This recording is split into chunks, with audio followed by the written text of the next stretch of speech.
Yeah, good morning, everybody. Post panel one, I think there are a lot of thoughts that have come through the panel one discussion. I now would like to welcome the panelists for the second panel. The topic that we're discussing in this panel is more from a credit perspective. So it's a holistic credit management as a theme that we're going to discuss in this panel.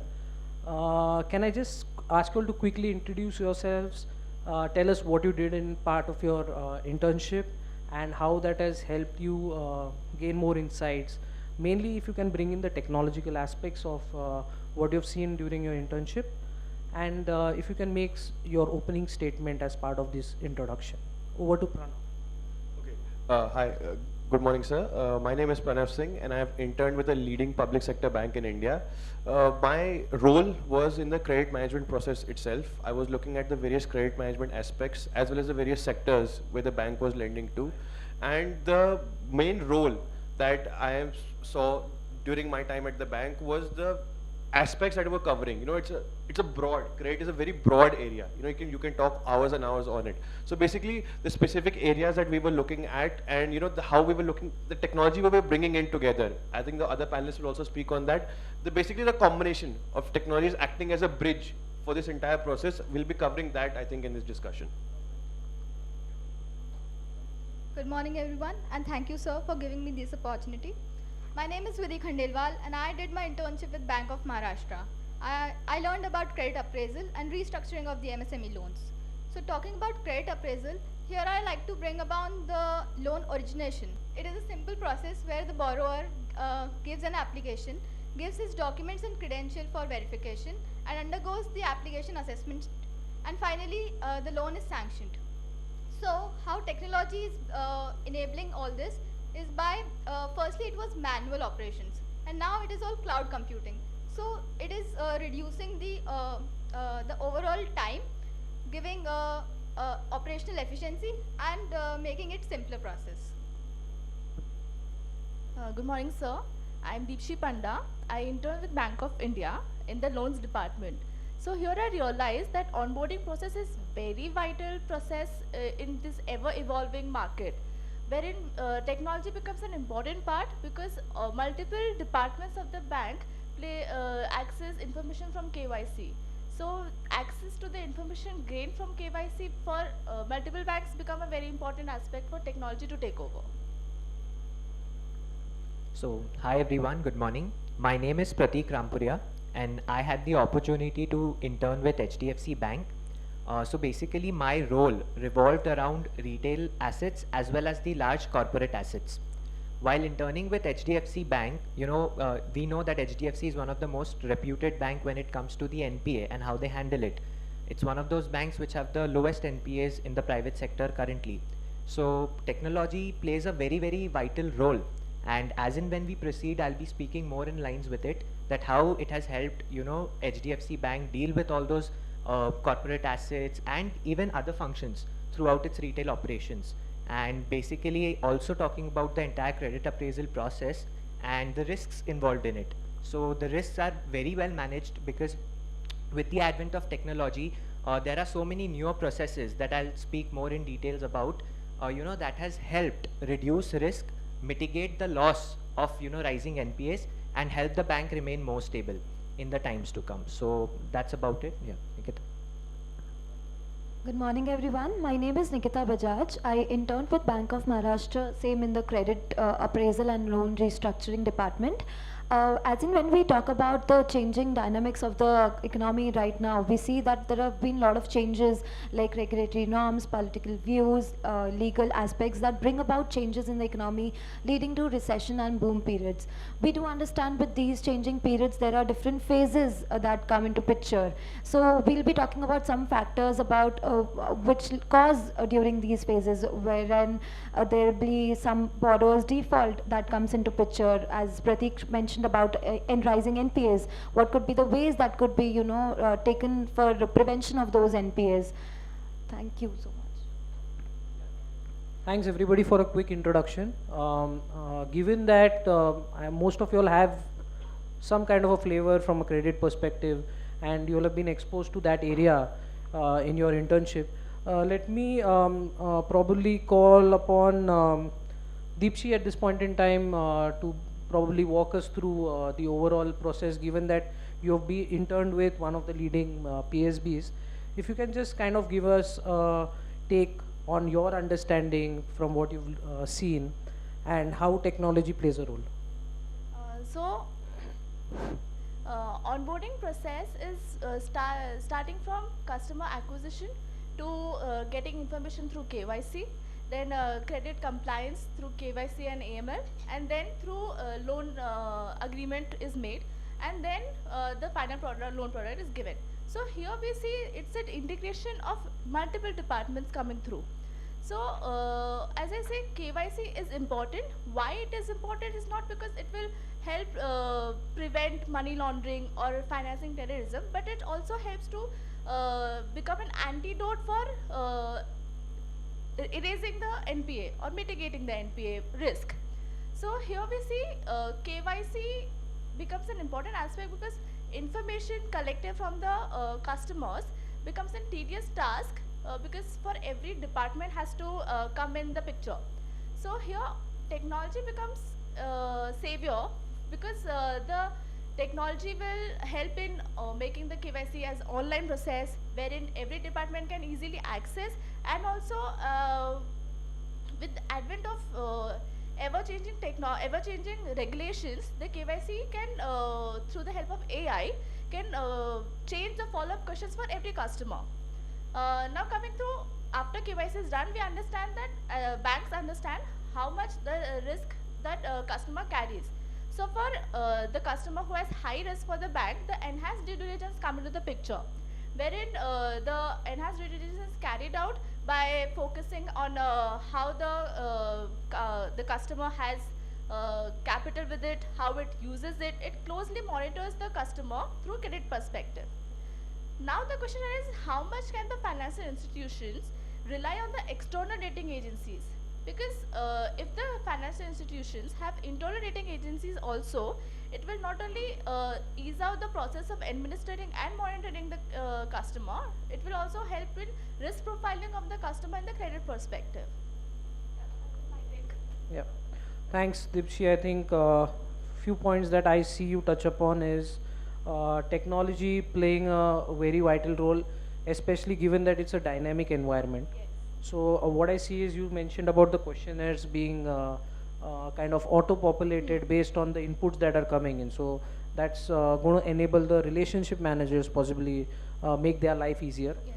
You also talked about some touch points when it comes to it being an all-pervasive kind of an thing. So it's going to have a lot of touch points within the bank. A lot of departments are going to be involved. Given that what I understand and what I take from what you just said is technology is going to play an enabler, play a link, an interface, which is going to make things more operationally efficient, is what I gathered from what you just said. So on that note, can I bring in Vidhi at this point in time? Do you want to elaborate further on the overall onboarding process, or maybe you want to add to it from what Deepshi has just said? Adding to what Deepshi said on onboarding, I would like to touch upon the loan origination process.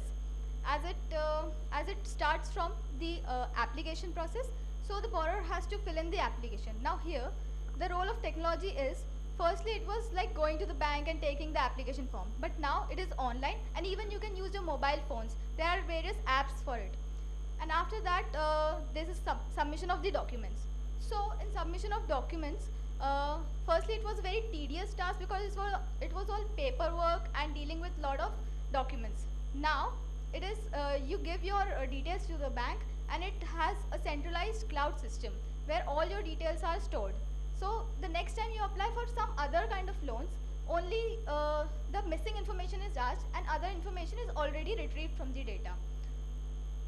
Next comes the verification process, where the system already flags those files which are missing or which are not relevant and sends it back to the borrower for refilling it. After this, when it is deemed that the application is completed. That was a very vital point that brought in by you. So if I were to say a few key takeaways that I see from what you just said is, one is you're saying that there is going to be a reduced effort when it comes to overall process because you're cutting out on duplication. So you mentioned that borrower coming for another facility. So in that case, the borrower details are already there. So now you're going to look only at the facility related details. So that's a very vital point that's been brought in. I also see you mentioned about external and internal kind of profiling. So yes, there's a lot of behavioral scorecard, as you just said, is going to be playing a vital role, ensuring that there's continuous monitoring that's happening and better risk profiling that's happening. So based on these key takeaways, I see that there is a need for it to be kind of linked in terms of technology and being able to bring in a lot of inputs from various platforms to be able to enable the banks take this kind of decision. So if I were to bring in Pranav at this point in time, can you kind of throw light on or try and establish some kind of a link or bring about any kind of external sources in terms of data that can be brought in the overall process? As we've seen, from the two panelists have spoken earlier with the KYC, the onboarding process, the main aim of banks to bring in technology is to ease their life. Because for the bank, you don't want to be running around for documents, you don't want to be running after customers for things, because that makes the life for the banks as well as for the customers difficult. The main aim of the bank is to lend, get deposits and make profit. That's their core business at the end of the day. So the use of technology is to help this entire process. I think as like Deepshi mentioned earlier, you have the process goes through the various stages. You're bringing in the customer, you're checking all the documents, going to the legal department, going to the credit department. Technology in that aspect has played a big role. However, we have seen failure of technology recently, be it due to fraud or malpractice or some other failure itself only. At the end of the day, there has been a shortfall. We have seen a recent example of Yes Bank, where we have seen that the net banking overnight has collapsed. PhonePe, which runs on Yes Bank server, being two separate distinct entities, was affected by this technological aspect. We have seen IndusInd Bank share price falling just because they have an exposure to Vodafone Idea and they do not know what's going to happen in that area. So all these aspects you've seen where technology can play a bigger role, but it's not playing. Partly reason could be that we are waiting on the regulator. What the regulator will or will not do, that is not my place to speak today, or what they can or cannot do. But we have seen that the one size fits all mold will not work. You have startups nowadays, you have MSMEs, you have large corporates. These have different requirements and different needs. You cannot have the same entire process for everything. And the banks that have done this process, that are not adapting, are facing losses. We may look at, banks who have lent primarily to the power sector, infrastructure sector. They're having large write-offs. They require capital infusion. So that is the problem that we are seeing it, that the adaptability is slowly coming. Like recently, RBI has announced that for MSMEs, they will have external based lending rates. While that's a step in the right direction, you need an entire overhaul. Because right now we're looking at the silos point of view. If you look at it, the regulator is looking at it from its own point of view, the company is looking at it from its own point of view, the customer is looking there from the own point of view. That interoperability between the systems is lacking, and which I think later will lead to the NPA crisis, which we have seen it's ballooned over the last couple of years. That area, to mitigate and minimize it as much as possible, that should be the focus of technology right now. Pranav, a lot of points that I see that have come through, and the key that I see is we cannot look at anything in silos. This has interlinkages not only within the bank per se, but even across various entities. So that's a very vital point that you brought out. And also you did mention that we cannot have one generalized kind of a model. Like you mentioned that it cannot be a one size fits all kind of a thing, wherein we need to look at each of these specifics, we need to model it differently. So the modeling aspect, if I were to stitch it to what we are talking from an onboarding perspective, the scorecards, the behavioral models, the rating models that we're discussing, all of this needs to be looked at given that the scenario is very dynamic. So there is a lot of changes that would need to be made. So bank, when they have to make these changes on an ongoing basis, need a technology which will enable them kind of adapt to this kind of a change very frequently. So the flexibility is the key, as I would gather from what you've just said through your discussions. given that, Pratik, you did say that you've interned with HDFC Bank, and given that you've looked at HDFC Bank, which is one of the most competitive banks today in the industry. So we've looked at the compliance aspect, the technology playing a vital role there and enabling decision making and all. Can you kind of say how HDFC is doing it a little differently, and possibly that's possibly one of the reasons where it's giving them a competitive advantage? Can you bring in some kind of a flavor from a competitive advantage perspective? Sure. So I'll speak both on the lines of compliance and regulations, as well as specifically about the bank I interned with. So when it comes to banking and finance, what I really feel is credit risk is the epicenter of all problems that the banks or financial institutions might face in the future. And typically banks, they're handling people's money, so there has to be a kind of trust that should remain built throughout the period of time, because that is what is going to build investor confidence, as well as the confidence of the small retail investors, or the small people who are depositing money in their bank. So it is very essential, I feel, that somebody should be there like a parent figure, having a vigilance over the operations of these entities and keeping an eye on all the transactions and the kind of behavior their business is delving into.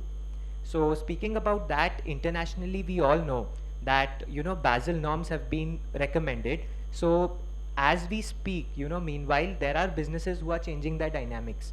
So we have also seen Basel norms evolve from Basel 1 to 2 to 3, and earlier it used to be just credit risk, but now it also involves the element of operational risk, market risk, so on and so forth. The CAR that used to be 8% now has an added leverage ratio for added safety of capital of another 2.5%. So things are definitely changing, and it must, because if regulation is not being able to keep pace with whatever things are going on in the industry, I think it'll become really difficult for anybody to have confidence in the backbone structure. Banking and finance is the backbone of any nation, of any industry for that matter. So moving forward from that, when we speak in lines with India, we have RBI, who's playing a very key role in regulation and in keeping an eye on what's going on in the finance sector. So basically what RBI does is they have a risk management committee. It's a board level board level committee which is made, which has the CEOs, the CFOs, top level management, and some representatives from the RBI as well. What this basically management committee does is, it does not prescribe the same medicine to different for different ailments. So we cannot compare to say an HDFC bank to a PMC bank, right? We cannot. It's not feasible. So this management committee, as per the suitability of the banks, as per what their vision is towards the credit lending, as per what their vision is towards growth, inculcates the risk factors and manages that. So now with the advent of technologies, let me tell you a very fascinating and interesting thing that I came across during my internship. I think Vidhi also mentioned about it, the 10-second loan. So if you're a person who's having an account with HDFC Bank since over say a year and a half or so, through data analytics, now data and information is being used in a very transformative manner. Through all the algorithms, through all the processings, HDFC is able to provide them a 10-second loan. All you have to do is log in into your internet banking and get access to that loan.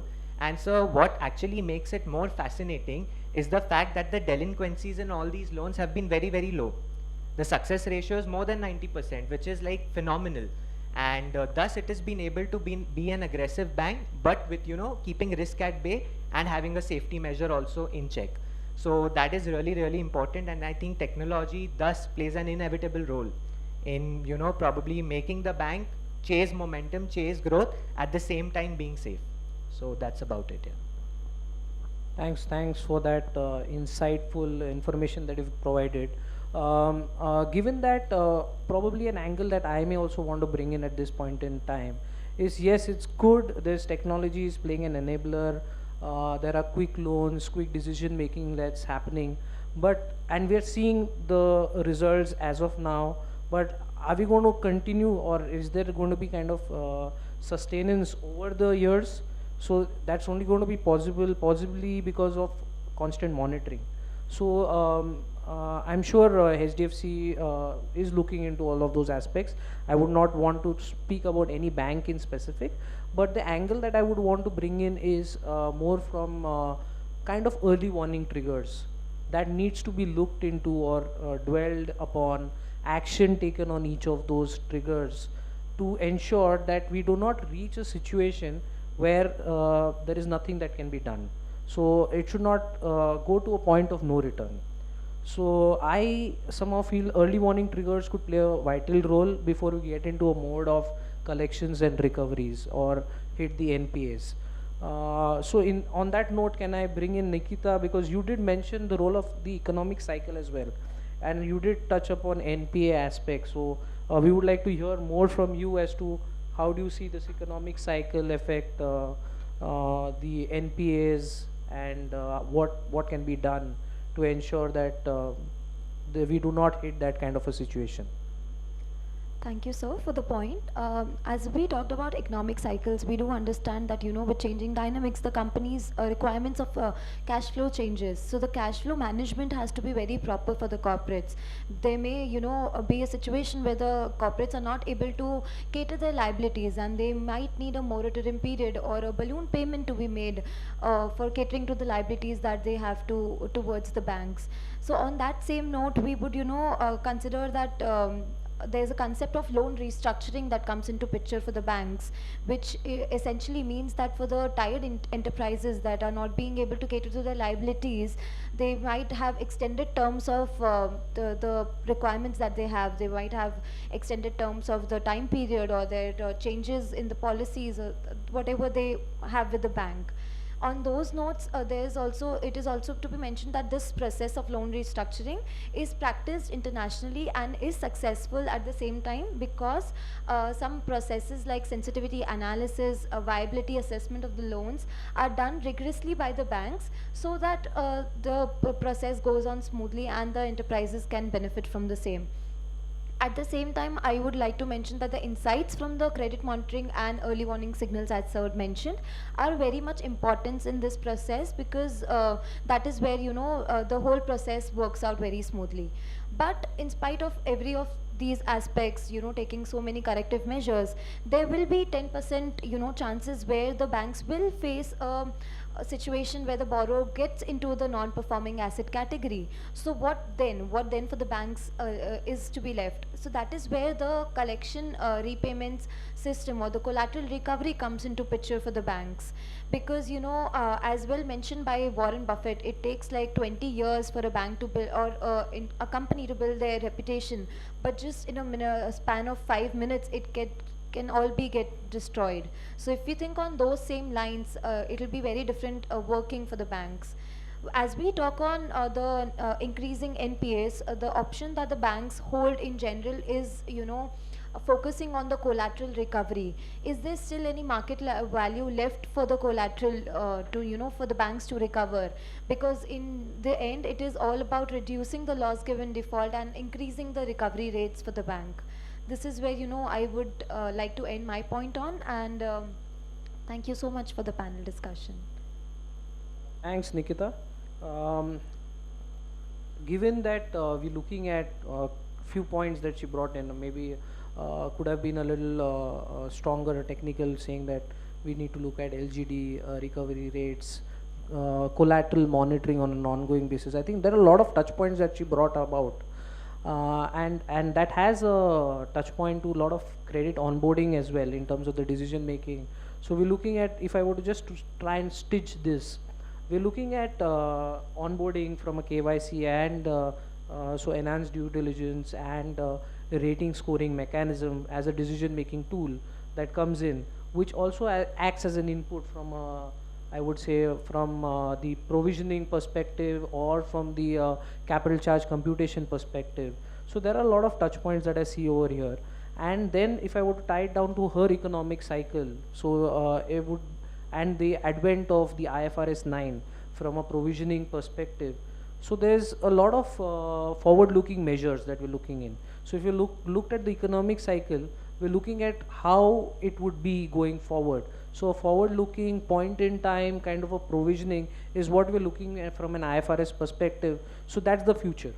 So all of this being carried forward is what I look at in terms of the future of credit going forward, and how it would have an impact on the various blocks, maybe the probability of default, loss given default, exposure at default, all of these, and the specific modeling as again picking from your point as to there cannot be one size fit all kind of a thing. So you need to look at modeling these separately for each loan portfolios, that kind of an aspect that needs to be brought in, and that's not going to be possible without the use of technology.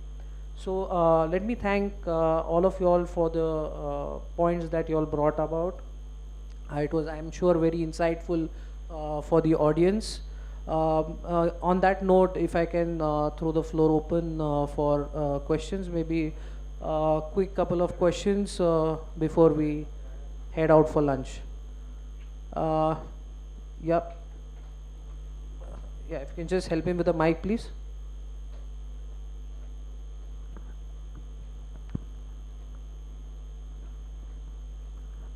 Good afternoon, everyone. I would like to direct my question to Mr. Pratik.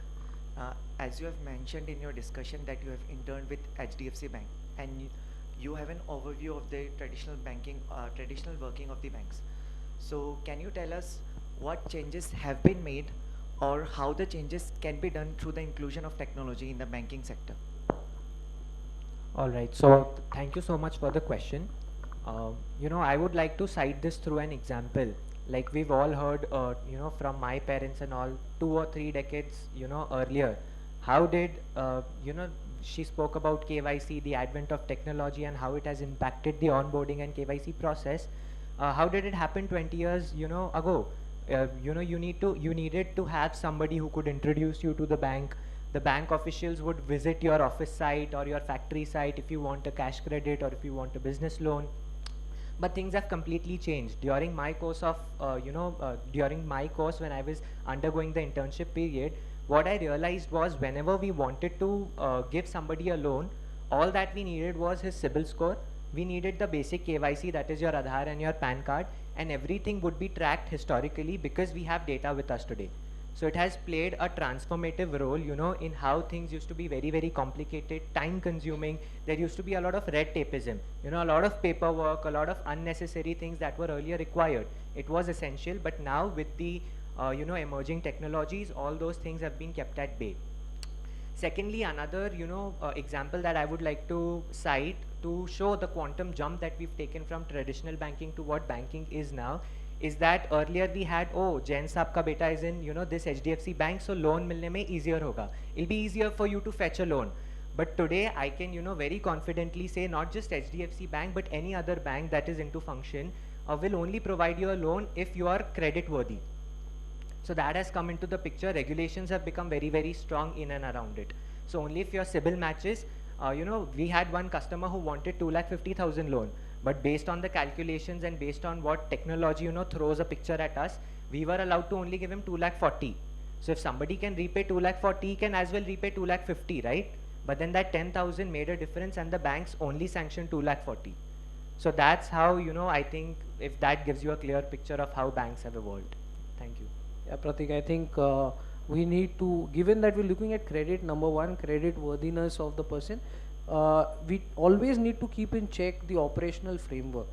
So there cannot be a violation on the operational front as well.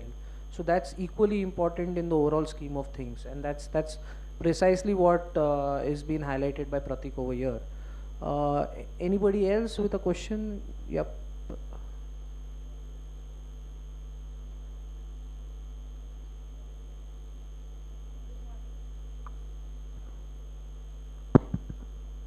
Good morning. So my question is directed to Vidhi.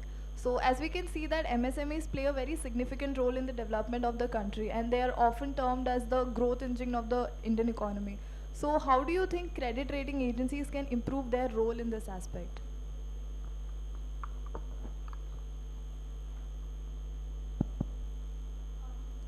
I would like to say that I interned in credit appraisal of MSME loans. So I know that MSME loans requires ratings of external agencies. So here it is very vital to have the ratings, but also that with the advent of technology, other platforms are also emerging. Like for example, I have one in my mind right now, which is RXIL company, which deals in TRADES platform, that is Trade Receivable E-Discounting System. So here there are three parties like buyer, seller and financer. So the buyer is MSME and financiers are bank. So here the rating agencies can provide with the credit ratings, and here the buyers and the banks could easily know about each other and gather information, and loan sanction could be easier. So I think this is one aspect where credit ratings can evolve. I think I'll just jump in to answer your question. Here we have seen, in India there are a lot of credit rating agencies, be it CRISIL, CARE, ICRA, that are working on a lot of different areas. And as mentioned earlier during the discussion also, a lot of these agencies, they have their own rating models, their own way of analyzing all these things. From a customer point of view, I might have it out of 100 times, I might do it well 99 times. But that one time that I made a mistake, that got broadcasted. Be it PNB, be it Jet Airways, or something else. The public, lynches you. Why did you make such a mistake? Because at the end, as Pratik mentioned also, banking is considered the holy grail of the economy because you're dealing with someone else's money. You cannot make a mistake in that area. So for for credit rating agencies also that are there, you have to work on those aspects. Yes, you might pick up points from different areas. You might understand, okay, for startups, I might have to look at a different platform. For an MSME, I might have to look at a different platform. For corporates, I might have to look at a different platform. Like, for example, as we all students, we study, debt equity ratio should be this much. Your quick ratio should be this much. While those terms or, those ratios are still valid in the industry, you cannot just base your assumptions just on that. Because the industry and the scenario has evolved a lot past that. So if you're stuck in those areas, I think that's going to create a problem later, because if your input itself is corrupted, you haven't done the proper analysis at that point of time, be it a consumer onboarding or be it a rating point of time, it will cause a problem later down the line that we'll see with the restructuring or the NPA problem. So that example, like as Vidhi said recently for RXIL, if credit rating agencies for those instruments can give the ratings beforehand, because it's a trust-based system that we are working on entirely right now. When I go into a bank, I am trusting that my money is safe. I will get that money back. So basically that trust that has to be kept for the credit rating agencies and the other agencies involved itself. Main point is that the holistic view has to be taken considering all the players in the market currently. On that note, I would like to thank all of you all for a very insightful discussion. I would like to thank the audience for some good questions that came our way, and also for being such a wonderful audience.